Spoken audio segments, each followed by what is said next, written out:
Being in here, being Memphis, the meetings, the conversations, all of these things, what does it bring you back to? Well, it brings me back, Roland, to a point in my life where I learned the value of men who worked hard, yet the system denied them an opportunity just to be men. And I look at the photographs on the wall and think back as to what these men risked just to be treated with respect and dignity. And for me, it made the argument that I was one of the lucky ones. Really sort of standing on their shoulders, having an opportunity to not only help them be better men, but helping workers in general understand what it meant to struggle for just an opportunity to raise a family, to be a breadwinner, and to be treated with respect and dignity for the work that you did. And that's an incredibly humbling experience. But it also provided me with an opportunity to be able to talk this message and take this message and this movement to other people in other places. Where were you in 68? Were you based here? Were you working elsewhere? How did you come to play a role in the sanitation workers strike and what was happening in Memphis? I was assigned here from Detroit, Michigan, the day of the strike. I arrived here the night of the 11th and was on the line with the men as they decided not to go to work the morning of the 12th. So from day one, I was here. The strike lasted 67 days. I had the highest parking bill for short-term parking in the history of the organization. I parked at the Detroit airport short-term because it looked like it was only be 2 or 3 days. I came back 67 days with a $500 short-term parking bill. So, this was for not just black workers, but the lowest paid of black workers, an incredible struggle that they decided to take. It was not something that the union decided for them. They had simply spent enough time working with a lack of respect that they felt themselves they were entitled to, and they decided what they were going to do. And in contrast to a lot of the glory statements, what they said was, we want two things. We want to build a union, and we want the workers to afford that union so it could do what we wanted it to do. And that was the story that underlined this whole struggle. And for myself and other staff people, we learned a valuable lesson from them. I cherish the time I had to work with these men and respect them as men, which was a part of their struggle.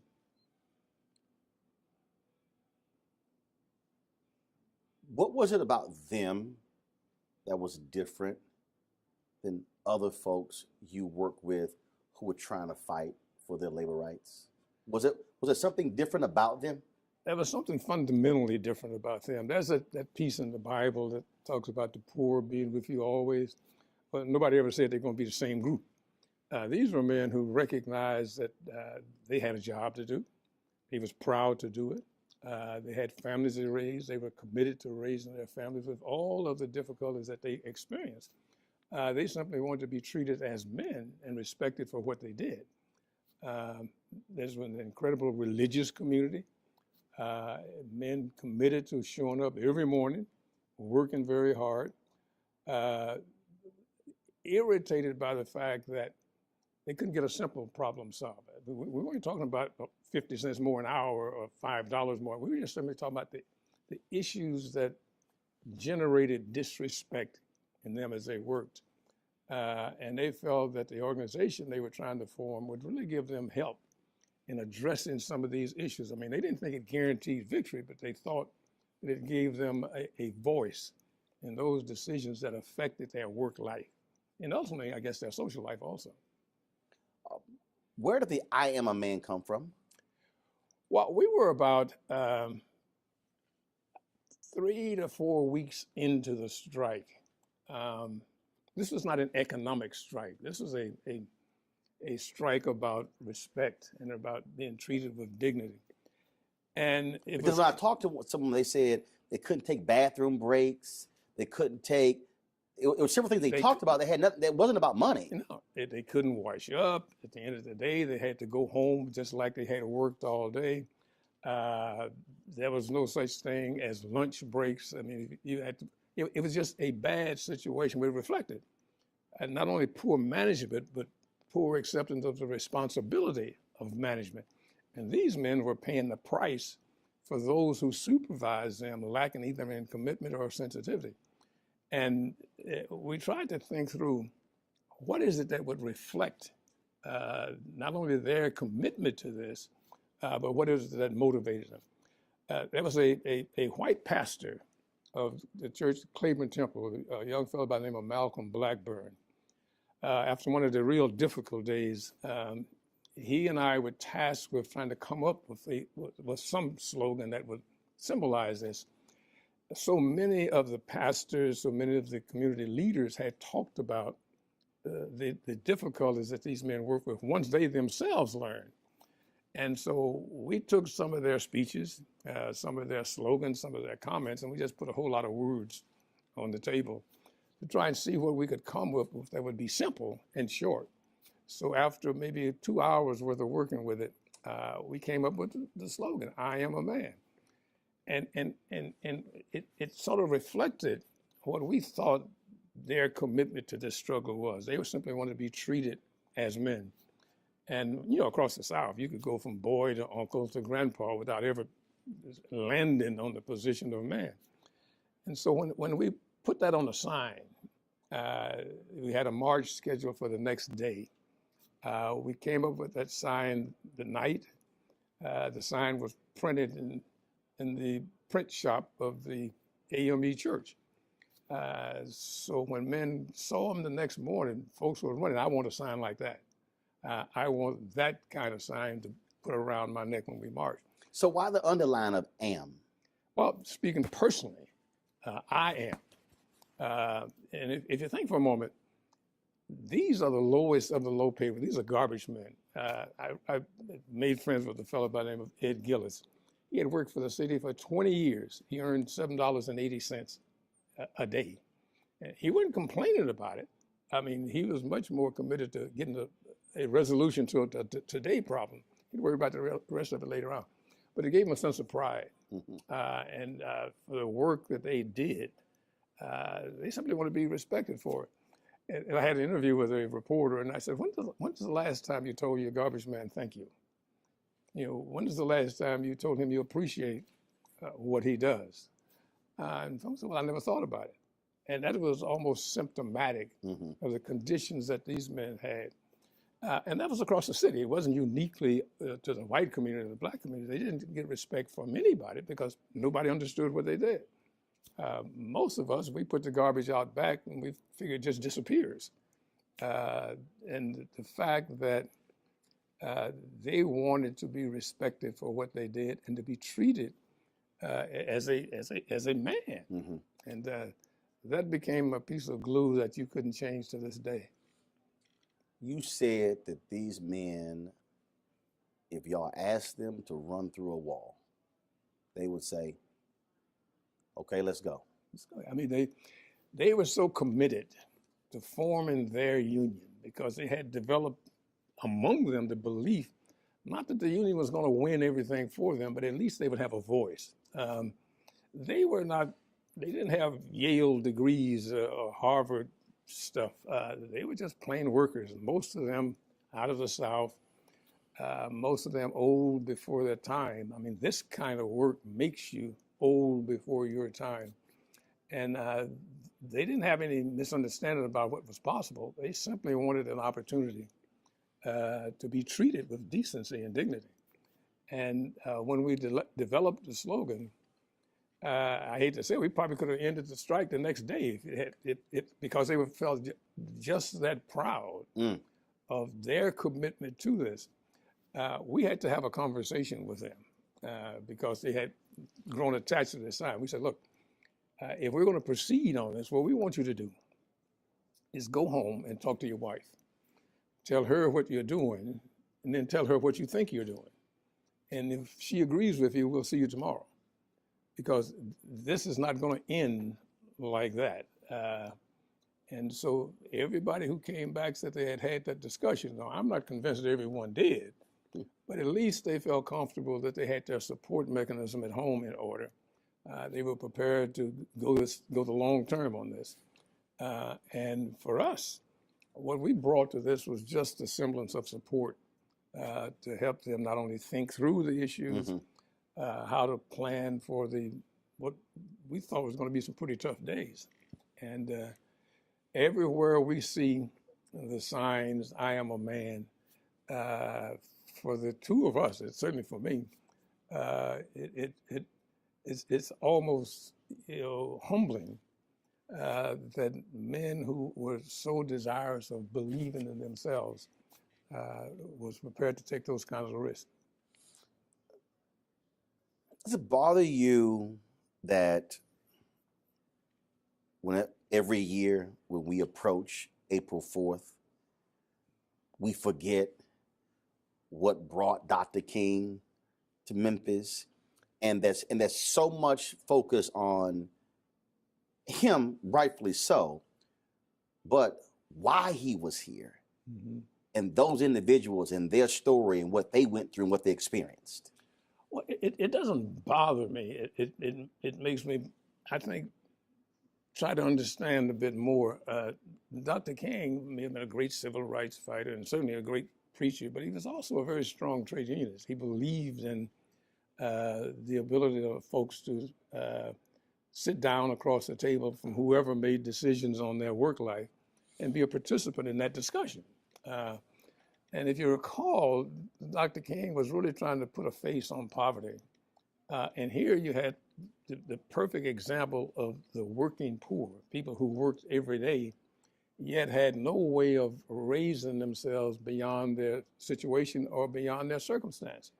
And it was a movement that he had long said was necessary, that labor and religion and the civil rights movement was two of the three of the most dynamic forces in our society. And here you had men who as I said, they didn't graduate from Harvard, they graduated from the streets of hard times, but they recognized that their life could be improved if they had an opportunity to have an instrument to work for them and to speak for them. The mayor here says, well, when the strike got underway, I believe in the men out there. They can come and see me anytime. Well, you visualize a sanitation worker walking into the mayor's office to have a conversation about him, about his conditions of employment. It's silly. So they knew that unless they organized something that had the financial underpinning to speak for them, they were destined for a hard time. But they said, this is the time that we're going to do it. And I never regretted it. I can't help but wonder sometimes whether at least decisions that I helped them make or recommendations that I made to them could have been different. But Dr. King was committed to this work long before he came to Memphis. And the irony being that Memphis and the strike was in progress when Dr. King discovered what was taking place here. He was in Marks, Mississippi, I think, doing a rally on behalf of working poor there, and discovered Memphis. And his identification with it was important to the rest of the movement. But the two forces that he knew were strong came together in Memphis. I'm gonna come back to him coming here, your conversations, your experiences, and certainly his assassination. But why, what was it? Why have you committed your life to the unions and to trade unionists and to the working man and woman? In simple terms, Roland, I come to the conclusion there are two kinds of folks in our society. There's the powerful and there's the powerless. And you can generally tell which group you're in.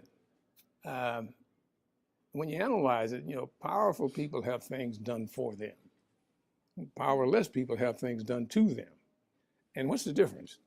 The difference is they're not the institutions, the mechanisms, the leverage in our community and among our workers to signal to the power brokers that these are people who need respect and looking out for.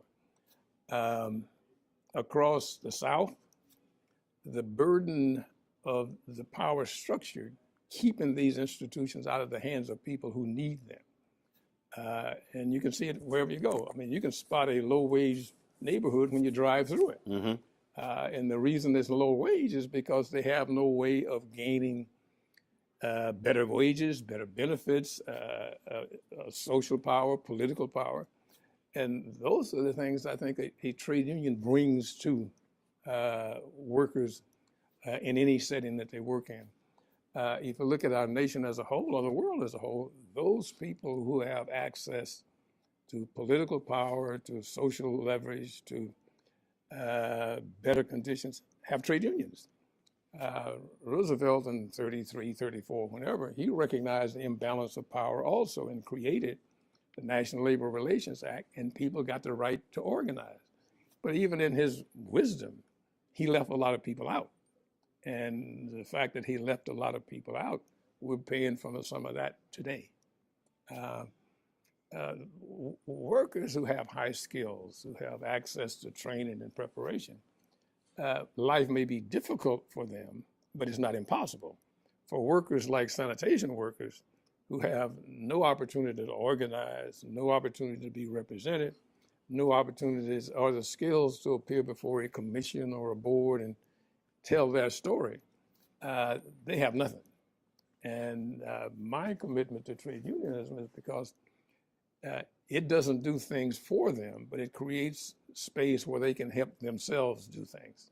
And I think for me, the satisfaction comes from helping workers like this use their latent power to change their conditions, or to help workers across South Africa recognize that you can alter history by coming together and applying basic principles that even powerful people use.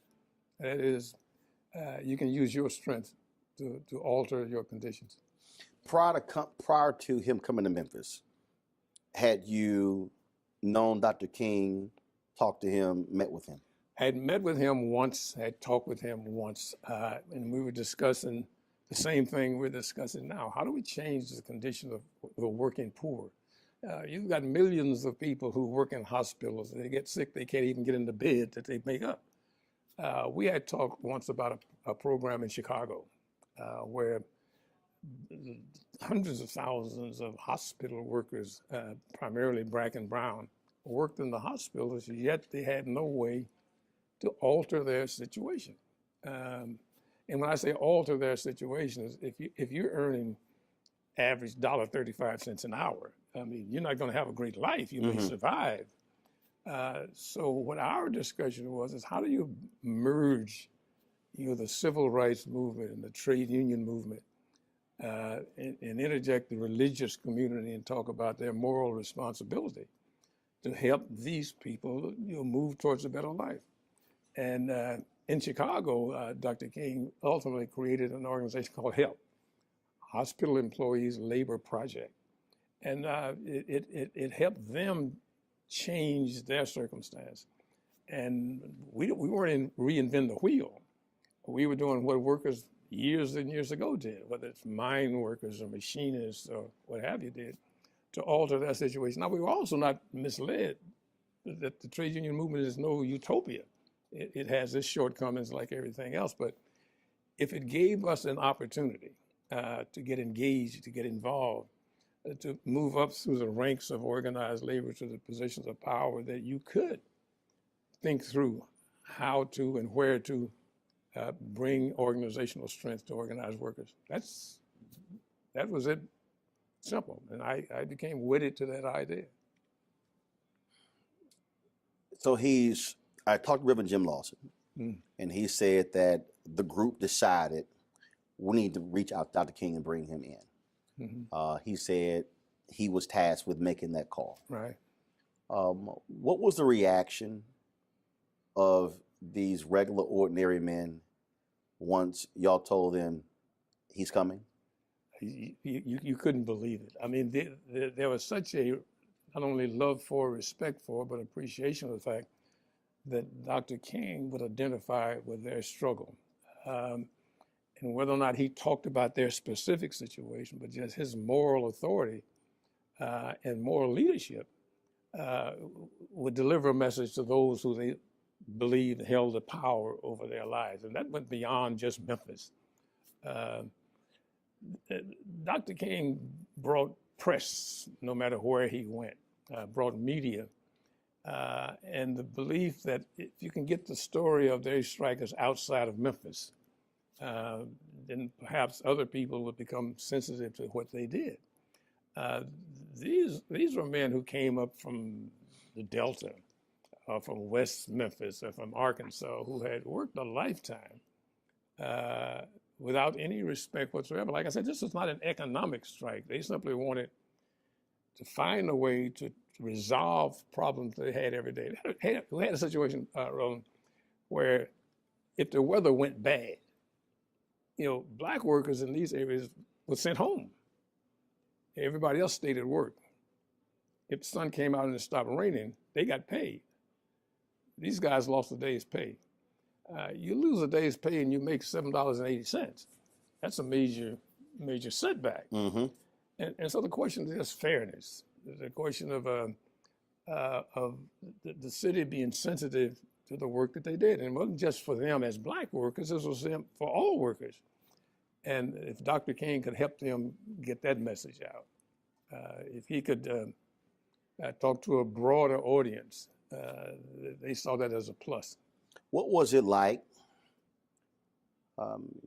First of all, you clearly heard about him, heard about how he could sit in a room and listen to that side and listen to that side and listen to that side and then listen to that side, and then sum everybody's arguments up and then say, we're going here. What was it like to witness him in those meetings discussing tactics and what we should do next? Well, the thing that Dr. King had was this incredible respect from everyone. There may be disagreements, but it was a respect of his beliefs in the right thing to do. And so even among those of us here who were trying to think on a day-to-day basis strategies, there were disagreements. But in the end, you'd say, well, Doc, what do you think? And whether it's coming from the SCLC staff or coming from the local leadership through the organization Community on the March for Equality, or coming from the union, these are three different entities with three different levels of interest. Mm-hmm. But there was a respect for his views that guided everybody into a course of action. I mean, there was some folks who didn't believe in the march, or marches, but they all acquiesced to Dr. King's view that we not only got to march, it's got to be nonviolent, but it's got to be focused on the power center and power structure that had the ability to change this. We had a mayor who had just got elected with no obligation to the African American community for anything. Totally insensitive to the needs of the community, and absolutely outraged at the fact that a black workforce would raise the question with him of changing the process to accommodate to them and give them representation. That was different. That was different. You had the march that he led. It ends in violence. I've read numerous books that said that he was shocked, he was despondent, he was depressed. That literally, when they took him to the hotel, that they put him under the covers in his clothes because he just could not believe what happened. And I talked to Janella Clayton and others, and they talked about just this tremendous strain and stress that was on him and his body in that last year. Did you see it? Did you feel it? Yeah, I was in the meeting when he came from the march to the Rivermont Hotel, as I recall, and he was physically, shocked by what he had. But we didn't understand at that time what were the forces beyond our control. And there are the folks who would argue, well, there was a young people who disliked his style. That may be partially true, but what we had were provocateurs whose mission it was to not only diminish his image in the eyes of the nation, but to disrupt this march in a way where the strike itself would be damaged, the demonstration of his lack of control and influence, and challenging the level of influence that the local community had in terms of moving towards a solution. And that's what happened, because all the press the next day, national media, oh my God, he's lost it. He can't control. He's no longer relevant or important. Right. And you had members of Congress speaking in Congress at his absence of influence any longer in demonstration to affect public policy. And he was troubled by that. He was troubled by that. It was just a short while after that, maybe 6-8 months after the strike ended, Senator Frank Church held a set of initially unrelated hearings. When we learned about some of the influences that were put to play in the strike right here in Memphis. And it's interesting reading. And the men were more determined than ever to continue their struggle. I believe that was on about the 28th of March. And what went unnoticed, young fellow, 16-year-old, killed by the Memphis police, unrelated to the strike, but included with the strike issues. These were really very difficult times. And the men began to understand that their struggle was a part of a much larger struggle. I've heard the 43-minute and 16-second speech he gave April 3rd, Mason Temple. If I'm correct, he shouted you out in that speech. You were there. Yes. From your perspective, describe that night, that experience. It is, that was probably one of the worst nights. Weather-wise, emotions were high. Dr. King was tired, a little bit beaten up. And he really did not want to speak that night. Ralph Abernathy was the so-called principal speaker. And Ralph gave a tremendous presentation, but people wanted to hear Dr. King. And they charged somebody with going and getting Dr. King. I think he was trying to rest, but he got up and came over. And he gave what has come to be known as the mountaintop speech. And you could tell, at least you could assess that he was tired.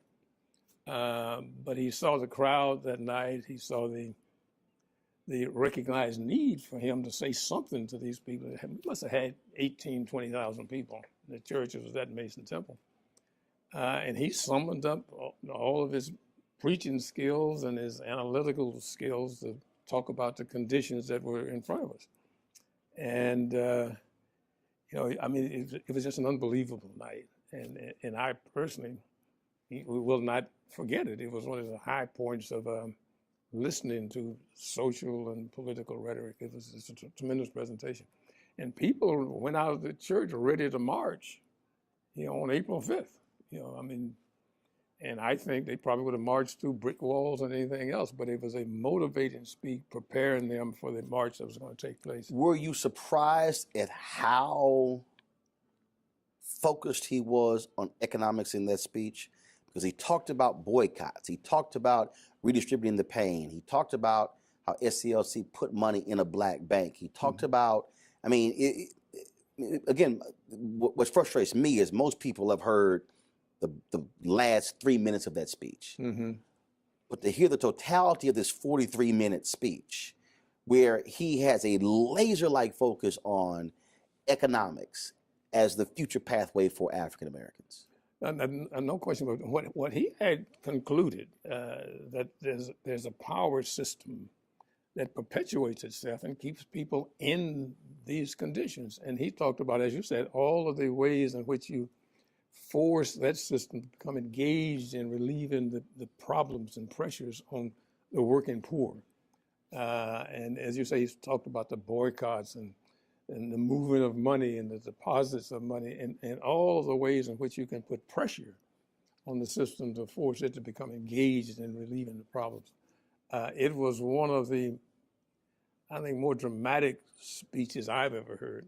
It also had a sense of, well, at least Dr. King gave the impression that he was weary. He talked about his almost, death in New York from this lady who stabbed. And he talked about a lot of those kinds of things. And then as he began to wrap the speech up, and I think he was talking to the people who had urged him to come over, and he was maybe reluctant at first when he talked about the man who was injured along Jericho Road, and the fact that other people stopped by and asked the question, should I stop? Should I keep going? And he said for him, the question was, what will happen to them if I do not stop? And it pulled all of these things together and reminded some of us of why this struggle was taking place. Because this was not a normal kind of strike that trade unions or community movements identified with. And we certainly thought clearly that we're here until the end. I mean, you cannot walk away from this. You can't sidestep it. And he made all of that clear in his speech. And I for one, think that Dr. King had finally I shouldn't say finally, but had identified some of the root problems and root causes of problems that perpetuated the poor, where you had a situation where incredible wealth and incredible poverty lived side by side, with no embarrassment from the rich. And he saw the working poor as the future work because it involved the economic struggle that he had begun to think seriously about. April 4th, what were you doing that day? What was the day like? Oh yeah, every day was a day of mobilization. We would meet with the men to the degree there was any progress. We'd report on what that was, or if there were any unusual things happening, fill them in on that. If there are any questions they had or decisions they need to make, to try and get that done. But everybody was mobilizing for the march. But you also had a court hearing that day, if I'm correct. Yeah, that was a series of injunctions, but SCLC took responsibility for dealing with the injunctions. Andrew Young and James Orange and some of the other fellows and their lawyers took responsibility for the court because the court had enjoined the march. It had not enjoined the mobilization and community action work that we were doing. So that day goes along. You go throughout the day, you get to the evening. Where are you? I'm at the headquarters building of what was called then the minimum salary building of the AME Church, which is a building next door to where our mobilizing headquarters were, which was Cleveland Temple. In the evening, I lose track of the time, but the word came over the radio that Dr. King had been shot on the balcony at the Lorraine Motel. And among all the unbelievable things that you just refuse to accept, this was one of them. So you hear this on the radio. So a co-staffer and myself, we were like 5 minutes from the Lorraine Motel. We jump in the car and we come around here. And by the time we get here, police were already here, keeping people out as opposed to keeping people in. And this whole evening was just one that we had difficulty believing. Dr. King, as prominent a leader as he was, to be shot on the balcony made no sense to us at all. It was not like he was a stranger in town. He should have, and perhaps did have, as much security as you could have. But the evening ended with not only with the shooting, but with him being taken to the hospital. Our responsibility then was to make sure that nobody else was injured. I mean, the city obviously was just outraged, and our job was to make sure that the people, got home all right, didn't confront the police or anybody else with any activities that would cause there to be more harm. And then to reconvene a meeting of all the partners in this thing to talk about where do we go from here. You get word that he's died. Where are you, and how do you react? Well, personally, it was an incredible level of sadness. It was not like you had a leader who preached violence. You had probably one of the most committed men to nonviolence, yet to be killed through a violent act. We were a little, we had to think through what this all meant. How and what do we do with the men the next day? How do we handle the notification across the country as to what was taking place in Memphis, and at least whatever advice we were going to give to other folks, how they should react. And clearly, the country was beginning to go up in smoke. The anger that was across their major urban areas was just incredible.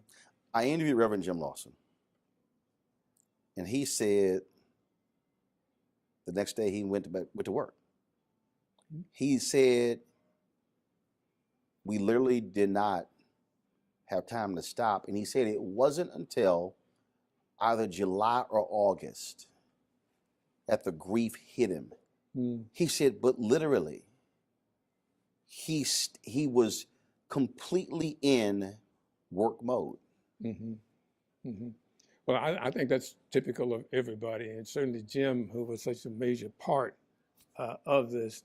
We had 1,300 men, 1,300 families, who knows how many children that were a part of all this. We had a community by now that was totally mobilized in support of them. There needed to be direction given. There needed to be a conversation with the leaders. There needed to be addressing the young people, many of whom had become reluctant supporters of the strike, but they were supporters.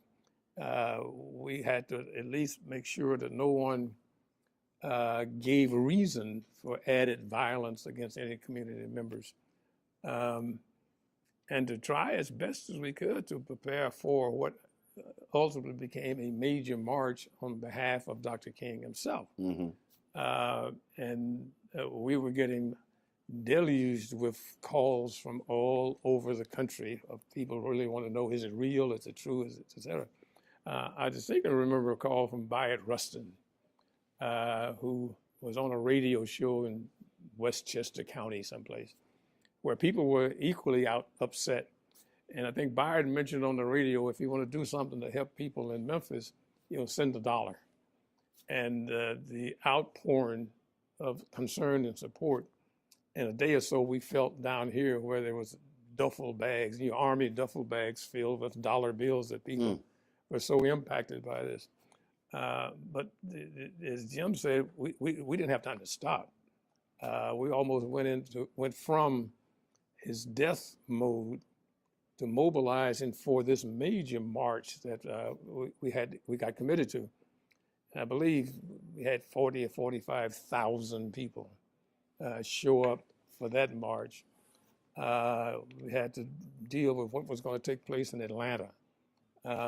And to their credit, the men, while they regretted and was suddenly upset by Dr. King's assassination, they remained committed to their goal.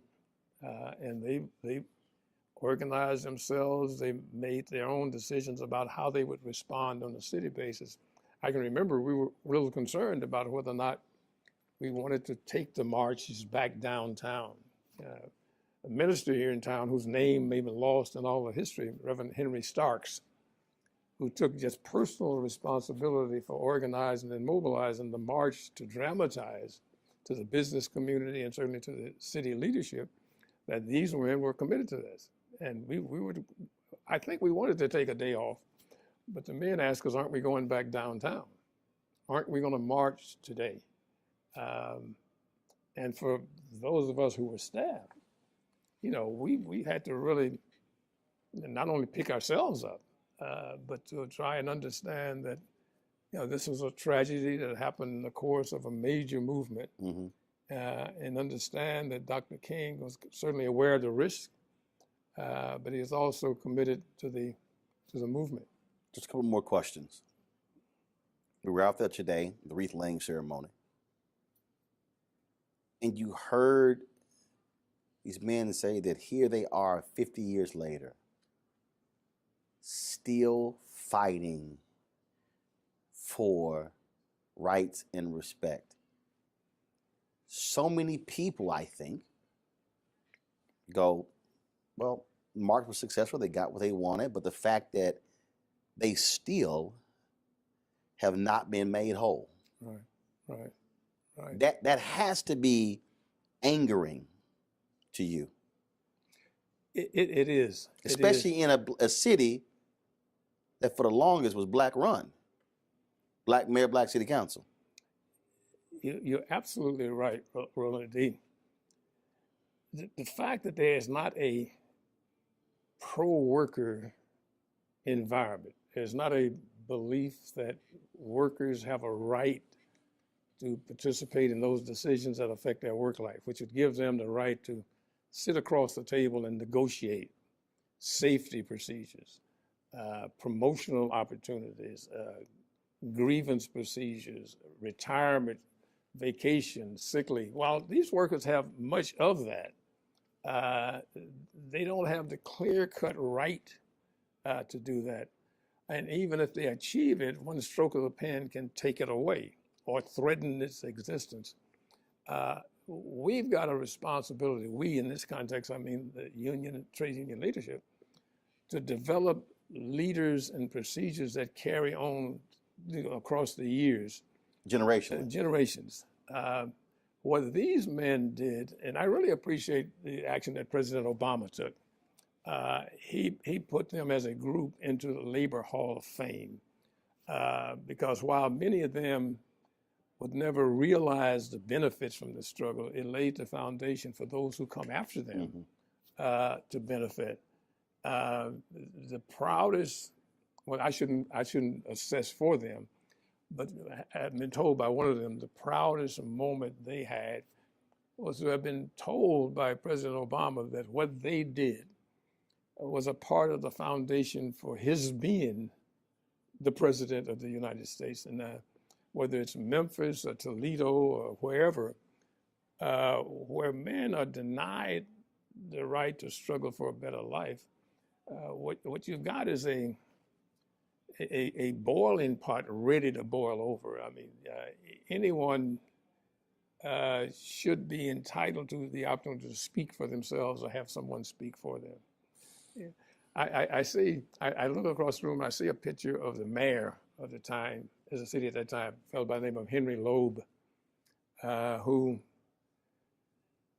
just had no idea what the city was moving towards. And I would say the strike and the conditions to resolve the strike were met twice before the assassination, based on what the men were asking for and what the city, through the city attorney, was prepared to accept, were met a half hour after we met in the mayor's office.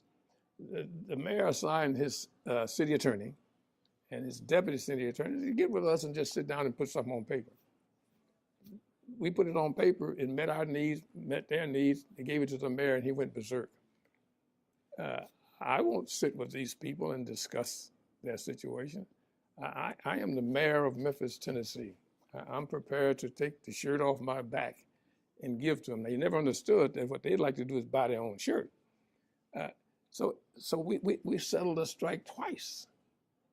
And the tragic loss, in spite of the fact that conditions were met, is what troubles you more than anything.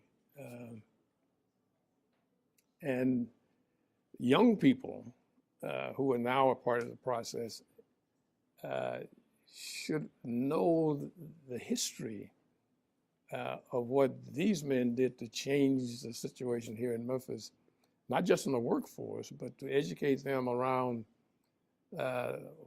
their responsibility to continue, not just to struggle on behalf of themselves, but for their community.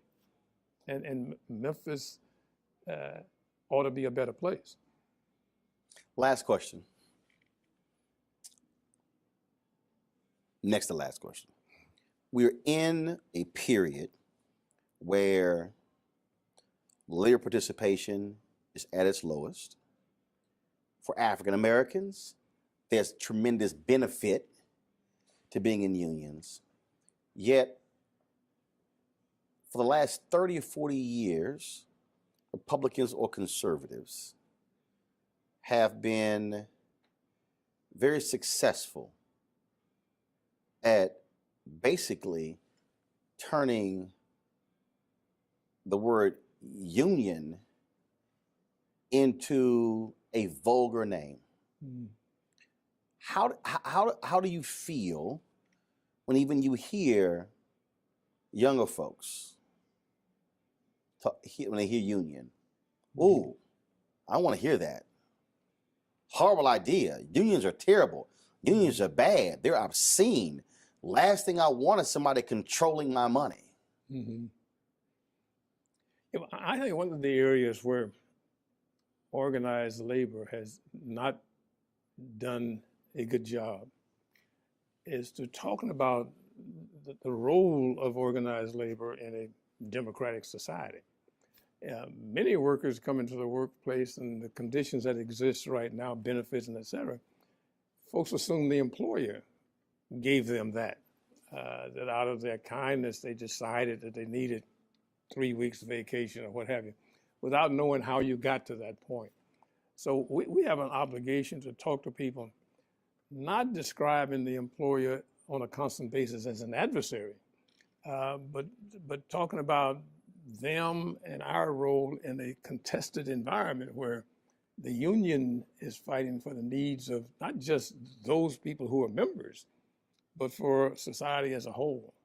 And that the union's role in that is to be doing the ongoing work and thinking through the needs of workers and families, to thinking about the programs and policies that make for a better, more fair, more equitable society. And if the argument is all about whether or not you're going to get a nickel more an hour, we're never going to win that argument. Now, in the context of what we should do with regards to building power with employers, historically, we've been in a situation where we organize in one member at a time. And the opposition has been able to define us as counterproductive, as opposition, as obstinate. And we have not defined ourselves as well as we should. Mm-hmm. It was really not the employer who gave us retirement pay. It was not the employer who gave us sick leave. And we have to develop our own narrative for making people understand how this came about. I think in terms of organizing, we've got to approach organizational work differently, I think, than we have in the past. We have to organize to build power, not organize for one more member. We talked earlier about, Lech Walesa and the Polish workers. Mm-hmm. They were organizing around issues of political freedom and social justice. That's where I think our struggles are. I mean, the new workforce of the future are young people, they're immigrants, they're women, the African Americans. These are the people who want to be organized to share in the benefits. We're not interested in bankrupting the corporations or those who bring the jobs. We simply want a voice in how to make those jobs better. 30, 40, 50 years from now, a kid's going to walk through here. They're going to see these photos. They might be in Detroit or in D.C. They might be reading a book. They might be watching a documentary. And they're going to see the name or they're going to see the face, Bill Lucey. What do you want them to know about you? Well, I think if anything, the lucky break that a Bill Lucey got was to be able to develop some understanding, some skills, a little bit of commitment that was valuable in helping others sort of find a way to join a struggle for a better life. To say to people, if you work together collectively, we can find ways and means of developing and focusing on the program that makes people's life just a little bit better. I think you're going to always have the inequities in wealth and income. The question is, can we bring enough folks together who have the kind of influence socially and politically to develop the programs that just make life a little bit better? There's an old saying by an old trade union is, what is it that labor wants? You know, a little bit of leisure, a little bit of recreation, some health care, a little bit of education, something to make us better people in the society we got to live in. And if they come to that conclusion, I'll consider my contribution to have been meaningful.